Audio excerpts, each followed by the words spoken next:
Hey, this is Clint Sabom, and I wanted to talk about ascending to higher frequencies or going into deeper states, changing states in the process of any sort of meditation or contemplative prayer or hermetic magic, whatever it is you practice, Buddhism, whatever tradition you're coming from, or whatever way you have of accessing meditative states, getting some sort of release, going deeper into an inner stillness, or just being present in the now.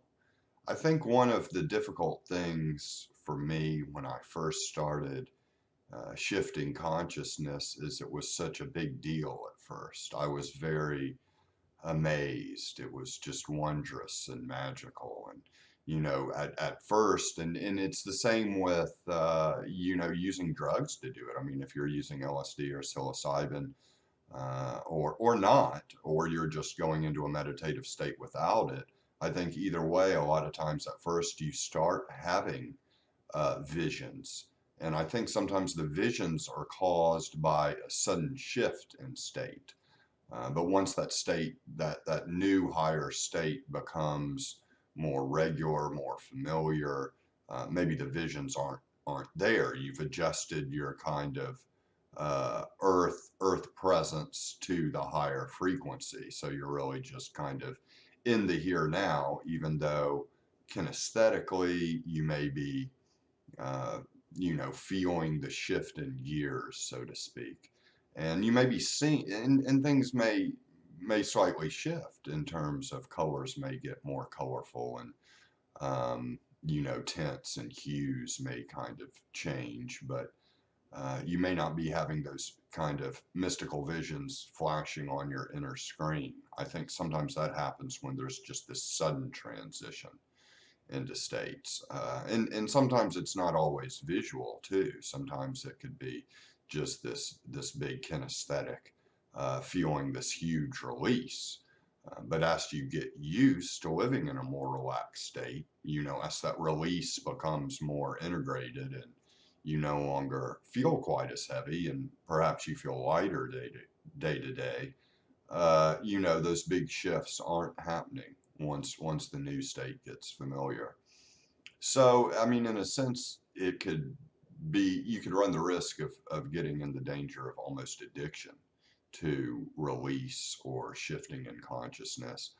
And obviously, the point is just to gradually ascend and to become more and more comfortable to those higher frequencies or those deeper states. So they're not necessarily deeper states and no wow all the time. They're just kind of the status quo. But it's an interesting process because I think a lot of times when this happens and when any new kind of experience happens, whether it's a deep meditation or some sort of third eye opening or astral projection, I mean, all of those things, you lose them if you get caught up in, oh wow, this is just so amazing, this is so great, is this actually, and then boom, like you kind of lose it. So you've kind of got to get used to and kind of comfortable, almost kind of go ahead and sink your feet, sink your teeth, and just get comfortable in higher states, and just let this awareness be as an everyday thing. But it's very fascinating at first, and sometimes those fascinations, when the sudden shifts happen, those can be quite exciting, but too exciting, and almost throw you off to the point you have to just kind of readjust your everyday conscious mind to the fact that okay, there's higher levels here. This stuff is real, and they weren't kidding that this is really happening, and there really may be more to our existence than just what we see. Okay, and just be okay with that. That's the way it is. It's not so great. You don't need to run out and proclaim to the world, like, do you know there's other dimensions, to everybody you see, it's just how it is.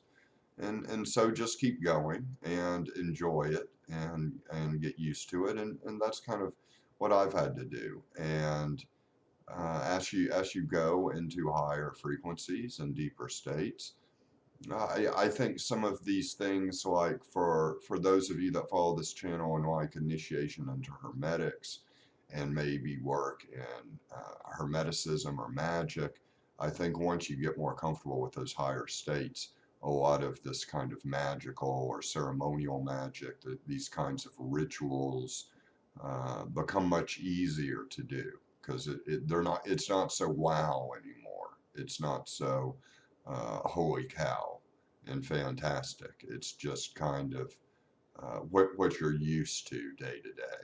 And sometimes I think the other thing that's worth saying on that is you can be in higher frequencies and get so used to it, you almost forget you are in a higher frequency than most people. Because I think most people that get into mysticism and meditation and contemplation, they're really kind of on a deeper level day to day. And it's not, I mean, it is superior in a sense. It's superior because it's a better level, but in a sense, I mean, a lot of times people that do that, including myself, have a harder time adjusting to the everyday flow of life, because it starts to seem a little bit mundane, and the world starts to seem a little shallow, and no one's quite seeing what you're seeing. So it has its own challenges, but as that comes, I think it can be a great journey, and it can open up to a lot. But you may be forgetting exactly where you're at. You may have access to higher levels than you thought, and I think those kinds of plateaus can happen when you make some progress, and then you become used to it, and you kind of forget that maybe you're already in a higher state every day. You just don't notice it because you've kind of gotten used to it, and you've gotten a little more steady in your discipline and practice.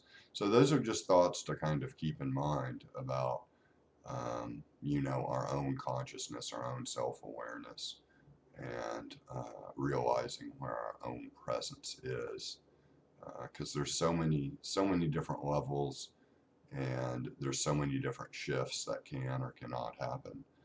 Um, it's a beautiful ride. So hope you all are doing well, and again, Happy New Year to those of you watching today. Take care.